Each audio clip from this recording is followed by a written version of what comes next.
even now, and you deserve to know the truth. And more than that, I'm doing this because there are so many girls all over the world who have the same dream that I did when I entered this competition, and I wanted to win the first crown for India, and I did win the first crown for India. And I want those girls to know the truth about this organization, about the people who have created this system, and I want them to understand what they're signing up for. Because when I started and when I joined and when I won, nobody told me, nobody warned me, and I had to figure it out on my own. And I don't want any other girl to find herself in the same position that I've been in, because these have been the worst few months of my life. I have been at rock bottom.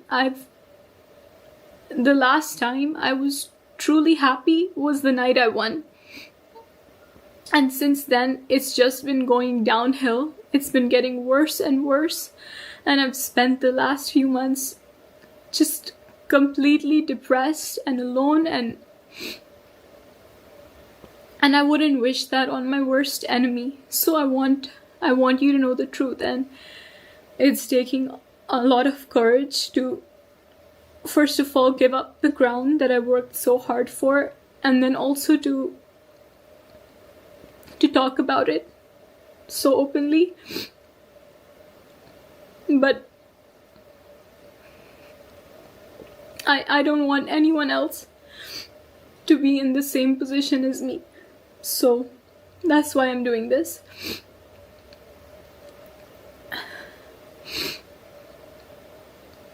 You all know how much effort I put into this dream of winning, how hard I worked from the beginning. And that's true for so many girls who join. And all I've gotten in return is just constant harassment, mental torture, mistreatment. And it's on a systemic level. Like, I don't think they can ever change this. So I want you to know what I've gone through, and I want you to know how much I've been silently struggling behind my smile. And I know it's seemed like everything is okay, but like, you have to make it look that way when the whole world is watching you and there's always just cameras on you. It's like you have to seem like everything is okay, but I want you to know the truth now. And I'm gonna tell you everything in this video. First of all, when I joined the competition, I had absolutely no idea that countries were paying for votes, okay?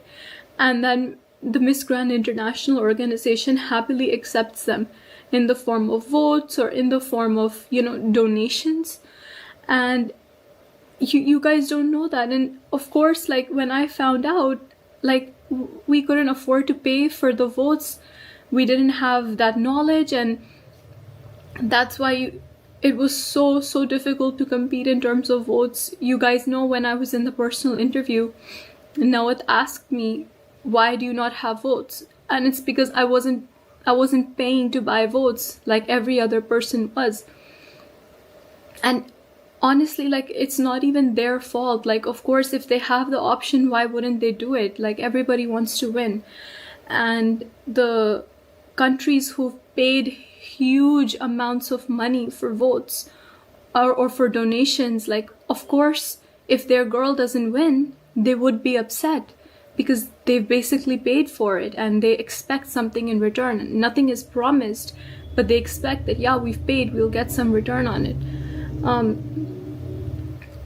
And I don't blame the countries at all. Like, everybody's doing what they can to win, but it is the organization's fault for accepting this and for setting this standard. Because what about the girls who can't afford it? What about the countries who can't afford it, or the national directors who don't know about it, or who don't have access to those kinds of funds, like me? Truly, the only reason I won, despite all of this voting and all of this that was happening, the only reason I won is because of the amount of public support I had. I mean, I think about it now and it still gives me goosebumps, the way people cheered for India, and the way, like, if you asked anybody, they would say they were rooting for India. And on social media and in Thailand in real life, there was just so much support for me, and I'm so grateful for that, because that is truly the only reason that I won. Honestly, I want you to think about all the franchises and the national directors who lost their licenses this year, or who gave it up or whatever. Like, it's actually insane, the number of directors who've been in the business for years and they chose to give up their license. Why do you think that is? Who do you think the problem here is, the common problem? I mean, truly, it is impossible to work with the Miss Grand International organization. The way they are, the way they treat people, they only care about money. Like, that is their only thing. And I'm gonna get into that a little bit more, but it made so much sense to me later on when I saw that so many people were dropping their licenses, because nobody wants, even after winning, nobody wants their girls to be in this kind of position, you know. And I had no one to tell me, you know, but I need to be the person who speaks up for what the truth is, and who puts honesty and integrity above my own image. And that's what I'm trying to do today.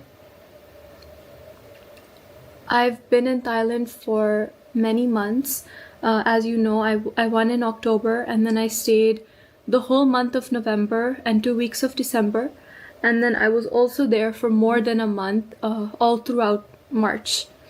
So I've spent my fair share of time over there. And during that time, it's unbelievable how they treated me. They couldn't even provide me basic amenities. You know, you think after winning that, oh my God, like, it's a dream come true. The organization is going to take care of everything for me. But that's not true.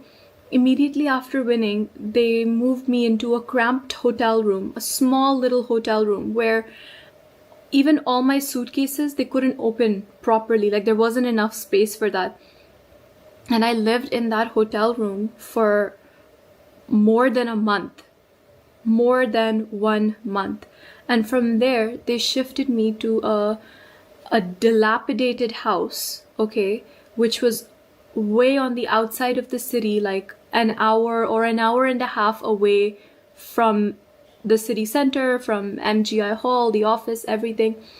And over there in the house, I had no car. They didn't give me any way of getting around. So I was basically stuck in the house until they decided that they need me for something, even in the month of March. I had no car.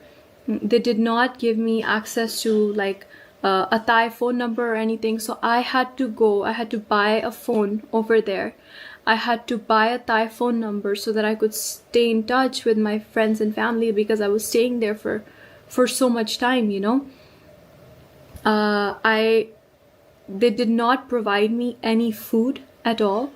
You know, I requested them multiple times that, you know, like, there's no pots and pans in the house. I can't cook. Like, I could maybe go and grocery shop and then cook for myself, but there were no pots and pans. There was nothing. So I said that, you know, could we at least please, like I'm vegetarian, so it's very simple. Like, we could just make sure that the fridge is stocked with, you know, fruits, and just fruits, so I can like cut it and eat it, you know. And my mom messaged them also that, you know, she's all alone, and can we just make sure there's some fruit in the fridge for her? They couldn't even do that. I had to order food on Grab, which is like their Uber Eats. I had to order food every single day, okay?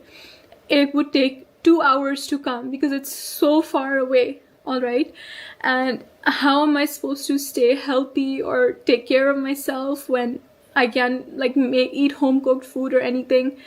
And it was just so bad. Like, most days I would either end up eating whatever junk I had, or I wouldn't order food because it's so far away that the drivers would end up canceling, you know. And I requested multiple times, I have the messages like, please can we make sure there's food? Like, it's their responsibility, I'm there with them, with that organization. They should at least make sure that they're giving their queen food to eat, if not meals or something. And I didn't, like, I couldn't keep pushing, so I dropped it, and that's how I spent my weeks over there. It was so difficult. And then, of course, like, they have a problem. Like, I asked them, I'm living here for a long time, like, I need access to a gym maybe or something, because obviously you have to keep taking care of yourself, like, that's the job, but they didn't arrange that for me. They couldn't. I had to beg and beg and beg for them to give me a yoga mat, until one of the people working for them gave me his, like, personal yoga mat from his house, so I could do some like workouts over there. And then at the same time, they were hounding me and, like, constantly just talking about my weight and my body all the time. I remember one time, like, they sent their representative to me, and he just comes up to me and he starts pinching me in different places, and he's like, oh, you need to lose weight here, you need to lose weight here. And, like, that... what am I supposed to say to that? Like, that... It's so embarrassing, and it makes you feel so small and so bad. And I understand, like, obviously I have to stay fit for the job, I have to stay in shape, but it's so difficult, like, when you don't have access to anything and you're just locked in a house basically all day long, like, what are you supposed to do? There were days at a time when nobody would message me from their team. They just kind of left me in that house. They just left me there. There were no events. They called me to Thailand. There were maybe 3 or 4 events. And I was there for a month. So what do you think I did? And, like, everybody's asking me, why aren't you posting anything, Rachel? Why are there no updates from you? And I would just say, oh, I'm really bad at it, or I'm sorry, But the truth is, what should I post? What should I post? That I'm sitting here in the house, like, there's nobody to take pictures of me, there's nothing to do, I'm just sitting here, I'm depressed, there's, like, nothing to do, like, I mean, and nobody knew, and it was just a really, really, really difficult situation. I love Thailand, I love my Thai fans, but being there was so difficult for me. Just going from that environment to one day they'd say, okay, we're sending the car to pick you up for an event, and then you have to be ready, like, get ready, go on the red carpet, smile, and pretend everything is okay.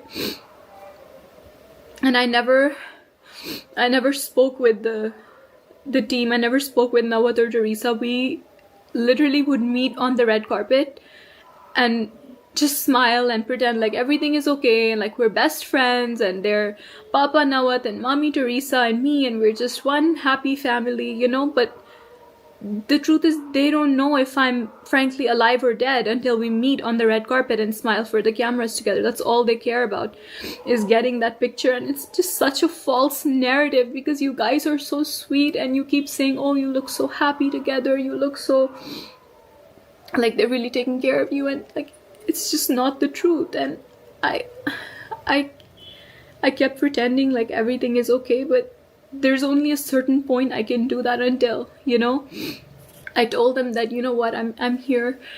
There's just a few events, like maybe I could go home in the middle or something, so that I can, keep taking care of myself and I can come back. But they didn't let me go home. They didn't give me anything to do while I was there. I basically was just like stuck there alone, and I had to take care of myself. And my mom was so worried about me. After I won, those weeks were some of the most depressing and the hardest weeks of my life, because I was working so much and there was just so much toxicity and negativity in that organization. every day I would just get I would get more disillusioned, and it would get harder and harder and harder for me. And my mom, we would speak to each other, and she saw and she noticed that something is not okay with me, just she knows me really well, so she knew something wasn't okay. And she came there and she stayed with me for a few weeks in November. And I think that really that really saved my life, because it would have been really horrible otherwise.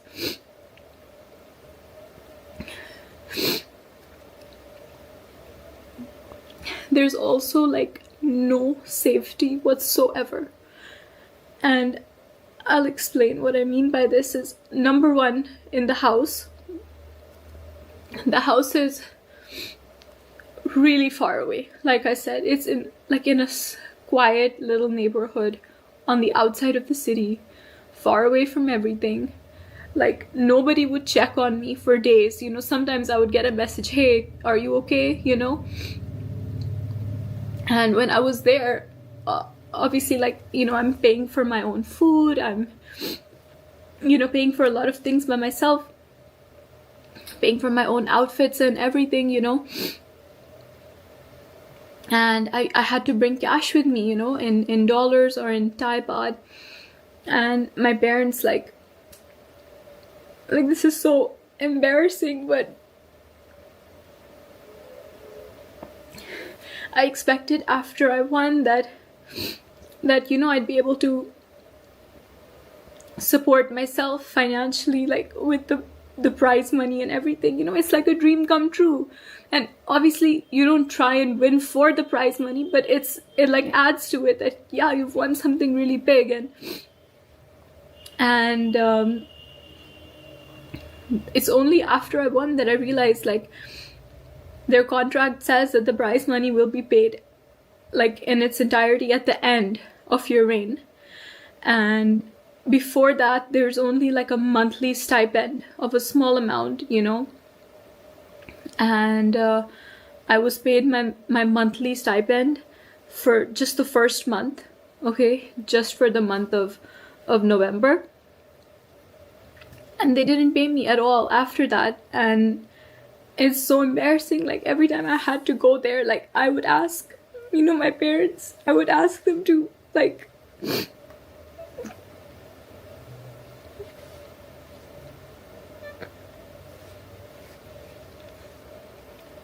I would ask them to,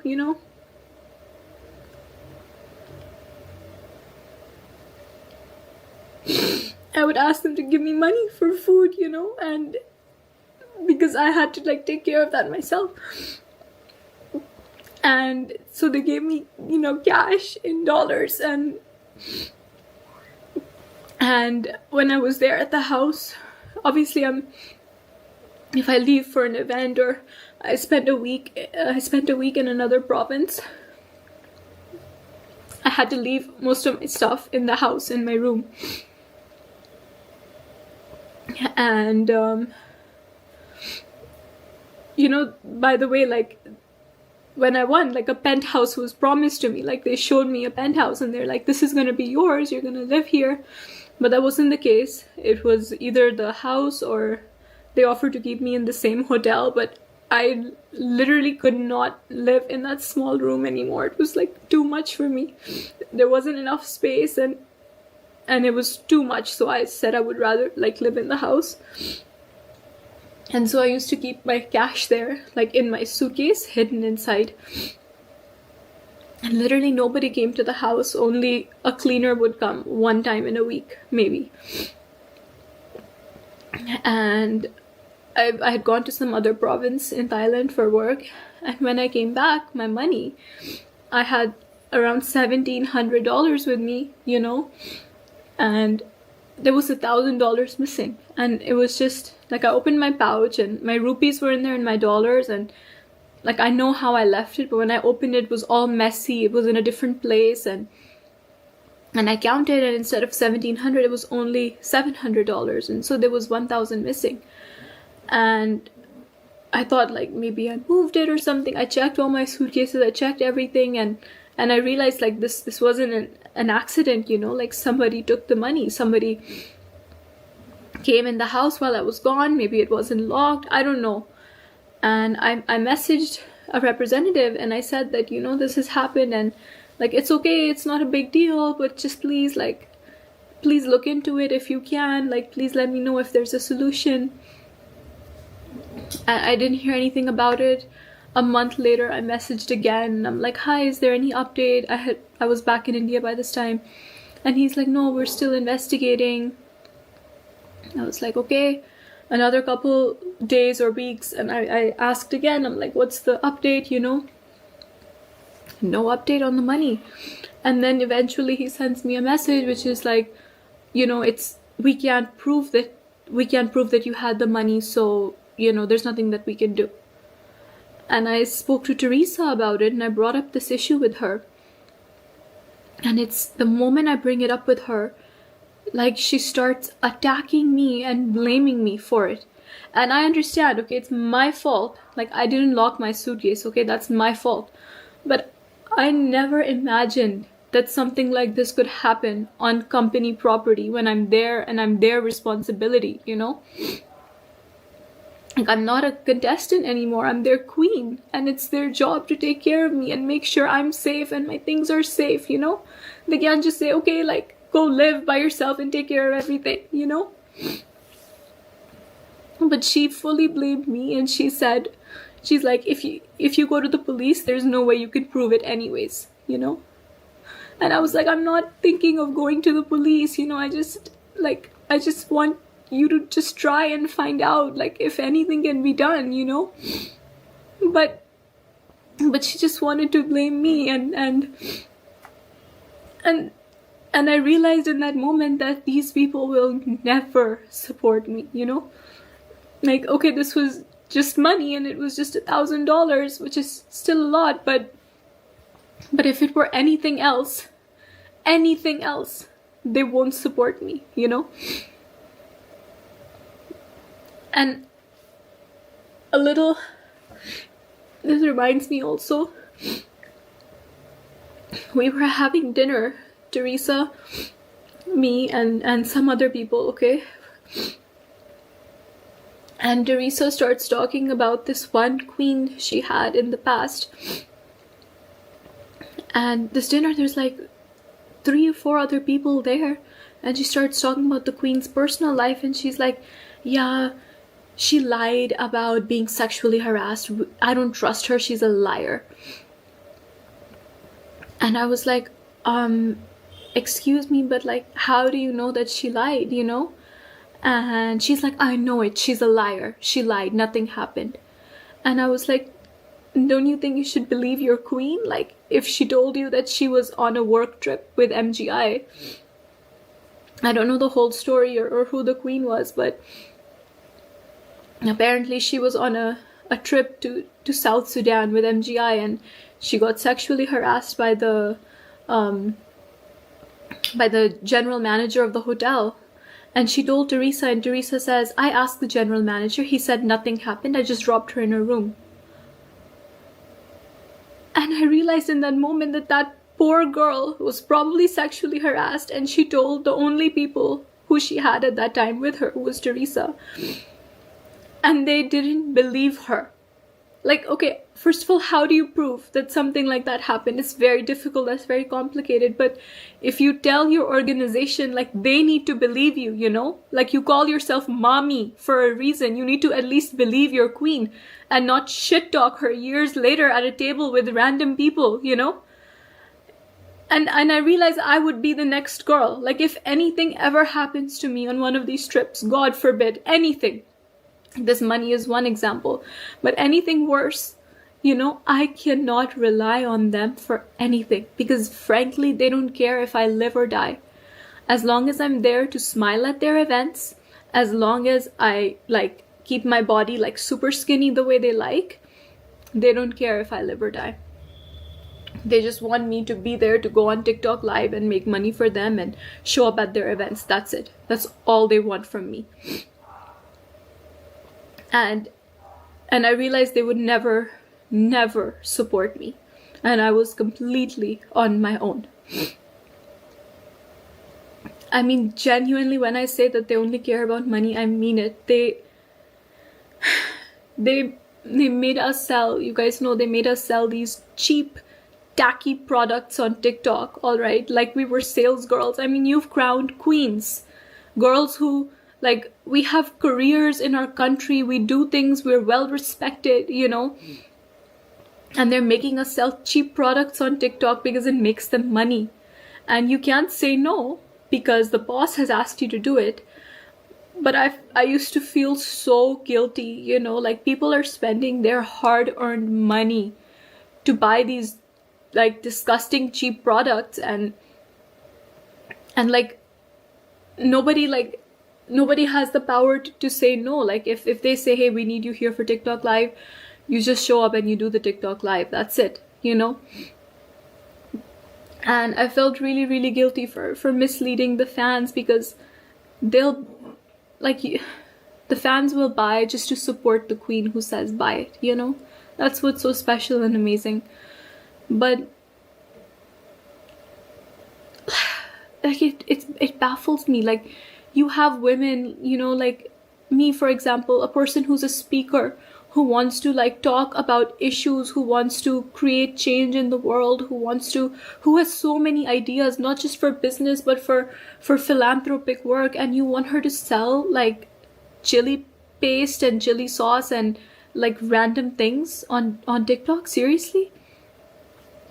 I had so many ideas to work with underprivileged children, which I was already doing in my country, and also in Thailand I'd worked with an NGO which I really love, and I wanted to raise awareness because now I have the followers, and that's what I always wanted. You guys know, in my interviews I said the reason I want to win is to bring attention to these matters, is to use my advocacy, you know. Otherwise, what's the point? Like, I'm not doing this for the money because I never got the money. I'm not doing this for the fame, all right, because you have to be popular before you win MGI in order to win. Like, the only reason I'm doing this is so that I can use my voice in a way that matters, you know? Not selling on TikTok, but actually working with charities. Like, they use this whole stop the war and violence thing, but it's all fake. It's a facade. Where is the stop the war and violence? Like where is the work? Where's the advocacy work for that? Like, I'm here, I'm ready to use my voice, I'm ready to work with an NGO, but they don't want to do that because it doesn't make money for them. And I've heard them say, like, Nawat literally says that this is useless, people don't care about it, it's not entertaining, and it doesn't make money, so we're not going to do it. Like, I'm sorry, but it's not all about entertainment. Being a queen, that's not what pageantry is about, you know? It's about being a global public figure who uses her voice for good, you know? Not these cheap entertainment tactics. I had plans when I was there. I wanted to go to charities. I wanted to visit a blind orphanage, and also, you know, other like slum areas that I had worked in before, and they didn't let me. And they said that it's because, like, we don't have production team, you know, blah blah blah. They made up reasons. Obviously they didn't want to because it's not paid. And I said, I don't need production team, like, my day is free, I'll just go there and, you know, I'll be able to like bring some attention to the cause. And they said no, like, you can't. And so I feel really bad when people ask me that, like, why did you stop your advocacy? Because, like, I wasn't allowed to. And what is the point of winning, of having followers, of people listening to you? What's the point of wearing India over here and if you can't actually help in any way, you know? It's completely useless. And I remember after winning, they called us down to the MGI headquarters, okay? And they gave us all our contracts 1 or 2 days after winning, I'm not sure when. And I don't know if I can explain that situation properly, but when they gave the contract, it was like a gun to the head. Okay, it was their pen, their paper, their office, their contract, their rules. And we were expected to just sit down, shut up, and sign it. That's it. I remember I personally stepped aside out of the meeting with all the girls to have a conversation about the contract, because mine was different and I had a couple questions. I wanted to see if there's, you know, anything I can like negotiate, because the contract is obviously very one-sided. Like, it's only there to protect them or benefit them. It doesn't guarantee me or promise me anything. It doesn't protect me or protect my rights in any way. But it's like the whole world is like, India had just won for the first time, and I was seeing people's reactions, and everybody was so proud, and there was so much support, and everybody was so excited. There's no question of, hey, I can't sign the contract. You know, you have to. The whole world is watching you. You just won. You have to sign it. There's that pressure. And the way they approach the situation is like, you sign it. If you don't want to sign it, no problem. You can leave. That's the attitude going into it. I asked, I'm like, you know, can we negotiate this at all? Can I request that we discuss this? You know, my lawyer would want to maybe read it and negotiate. And Teresa was like, no. She's like, if you have a problem, if you don't want to sign it, don't sign it. Tell me right now. You can leave. And so I realized, like, there's no negotiating this. You just sign it. That's it. They just want girls to feel lucky that, you know, you've been chosen by us, and you just sign it. That's it. And of course, the prize money was promised to me to be paid, like the monthly stipend, and then the total amount at the end of my reign. But I just received the first stipend for the first month, and that's it. Like, I never saw another penny after that. And so I had to handle, or my parents had to handle, all the expenses that came with it. And so every time I travel, like, I have to take care of my own food. Of course, they do the flights and hotel, but if something is not done, like, it's your responsibility to take care of it 100%. You know, and they don't provide you with outfits or anything. Like, some of the if you get invited to a country, I've only been to one, by the way, so I don't know how this works exactly, but the country that calls you, the ND, will provide you dresses for events while you're there, but everything else is your own responsibility. And it's so difficult, because when you go into it, you think, hey, like, I've just become Miss Grand International. They're going to take care of my wardrobe. They're going to take care of hair and makeup. They're going to take care of everything for me. But that's not true. You're still completely on your own for everything. And of course, my reign was particularly difficult for me because of the issues with my national director and the international organization. So when I competed at Miss Grand India, I competed under Glamanand, who was the Indian National Director organization. And I signed a contract with them, as every girl does in every country. And I would be represented by them in India. And then after I won, they had a personal issue with Miss Grand International. They had a falling out, like so many national directors did. And they lost their license for India. So although I was signed to them in India, Miss Grand would not allow me to work with them at all. So I couldn't work at all, basically. And I remember I had been queen for less than 2 months the first time they threatened to dethrone me. And they just use this thing of dethronement, of taking the crown away, as blackmail. And they use it to manipulate me for everything. So, like, you can't bring up a single issue with them, because they will just, like, say that we'll take your crown away. And it was so impossibly difficult for me. Like, after Glamanand lost their license, there was a new license holder in India, all right, some star or something. And they were supposed to do my whole homecoming.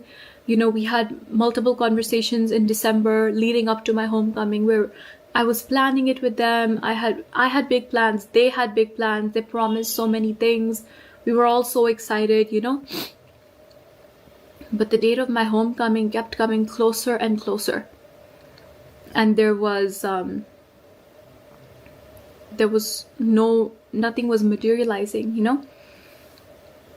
And up until the moment I landed in the airport in Delhi for the homecoming, these people, the new organization, hadn't even taken permission from the airport authorities to host my homecoming there. Like, can you imagine? My plane has landed, I'm coming out, there's no permission.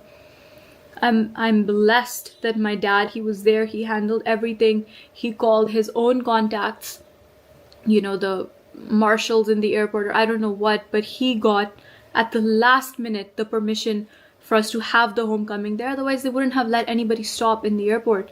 They wouldn't have let the crowds in. They wouldn't have let the band or the, you know, the pundits who were doing the prayer, the roses, the flowers, everything, the red carpet. None of that would have been allowed. And he did it last minute all on his own with no support. Same for my Jalandhar homecoming. My dad had planned this amazing, like, a parade with like circus performances and like media, news, everything. Like, he arranged it himself. Neither did Miss Grand International do it, nor did the new national organization do it, you know. They just came, they took their photographs, they posted everything first with their watermark on it of my event, my homecoming. They took credit for everything, and then they left. In fact, they left in the middle of my press conference here because they had their content. They didn't need anything. They literally left in the middle. So, and now they're using my photograph everywhere to promote their event, and they didn't do anything for me, you know? Like, I was left completely alone. I couldn't work with the people I had a legal contract with Glamanand. And because MGI and the new people wouldn't allow it, and I couldn't work without Glamanand either because that's who I have a contract with. So I'm literally stuck over here.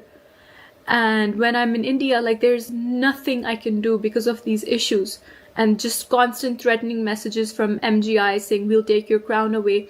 I had to let go of so many opportunities, big interviews by like I don't even know if I can say. I had to let go of a lot of really, really big opportunities simply because I wasn't allowed to take them. I couldn't because I was stuck. And so all the comments that are like calling me jobless and like saying, you know, why is she not doing anything? Why is she not posting? Why is she not updating? Why are there no appearances? Literally because I wasn't allowed to. And can you imagine how difficult and stressful it was for me? Because when you win, you expect your life to change overnight. That's what I expected. You expect that everything is going to be perfect and you're going to get all these opportunities and offers and it's all going to work out. But that's not the case. That is not the case at all. And I had to struggle and fight, and I had to sit home and do nothing because I had to say no to everything that was offered to me in India.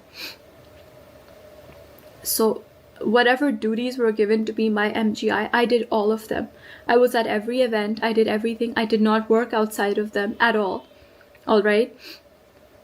At most, I would do 1 or 2 unpaid things because, like, I'm not getting paid, so I'm allowed to do it, you know. But other than that, I would just do nothing. And this was like the hardest thing of all, hard to explain to all of you. Like, it feels like such a weight off my shoulders now to be able to tell you this, honestly. I was so excited to travel. Also, you know, their favorite sentence to use is more than 20 countries. You're going to travel to more than 20 countries. What traveling? Like, I'm sorry, but it's May. It's May. I've been queen for 7 months, all right? And I have traveled to 1 country with MGI, just 1. That's the Czech Republic. That's it. I mean, these, like, girls go into this. I went into this thinking, hey, I'm going to get the opportunity to travel around the world, to be an ambassador, to do this, that. That's what they used to advertise themselves, right? But look at it. It's May. It's been 7 months. I have a few months left of my reign and there's no traveling. And yeah, they've said that there's maybe some countries coming up, but how am I supposed to do it when I know that A, I'm not protected, and B, like, I don't know that anything is final, and C, I have to pay so much like on my own when I'm there, you know? And it's such an unsupportive environment. And I feel really bad because I was supposed to be in Guatemala right now. You know, the national directors of Guatemala had invited me there, and I feel bad that I wasn't able to go. But I had been talking to Miss Grand International. I had been talking to them before, and I told them that, you know, I'm facing all these issues, and please resolve these issues for me. Otherwise, I won't be able to go to Guatemala. Like, I said that. I was very clear on that, you know. And all I got in response was aggressive threats. That's it. They said, we're going to go to the police. We're going to do this, that. We're filing a case against you. And all I wanted was for them to say, you know what, Rachel, I'm sorry you're having a difficult time. We're going to look into it, and we're going to make sure you don't have any problems. That's it. Like, I've done everything that was asked of me. All I needed is a little bit of support, a little bit of knowing that I'm not in this alone and that the organization is with me. But they're not. They only care about making their money. I know that Nawat publicly blamed my passport, you know, for me not traveling a couple months ago. He said that Rachel's not traveling because she has issues with her passport and she's applying for lots of visas, you know. Like, that's not true. Okay, I understand an Indian passport might not be the strongest in the world, so it's easy to blame. But me personally, I have 10-year visas for the US, UK, Canada, all right, which basically grants me access almost everywhere in the world. And I applied for my Schengen visa the day they told me to. I applied and I got my Schengen visa for 3 months within like 6 days. So that's not the reason I wasn't traveling for so many months, is because I'm struggling with my passport. It's because there were no travel opportunities for me. And another reason I hear a lot is people think that Rachel can't travel on her own. I would be more than happy to travel on my own if they present the opportunity to me. But they didn't. And I've been here, I've been ready to work, ready to be queen, ready to actually have the reign that was promised to me. But like, I'm not being offered those opportunities. Like, I've only been to one country. That is so shameful and embarrassing. And even that trip, like, I will never forget my trip to the Czech Republic, because the Czech team is so nice and sweet and amazing, and they put on an incredible event over there. And I remember the day after the event, Teresa, me and the national director, we were together, and she starts yelling at the national director, telling her that she had a bad show and that she picked the wrong winner and just XYZ, like lots of issues. She went on for an hour yelling at this woman who is a grown woman running her company, living her life, doing her best, who got so many sponsors, who did such an amazing job.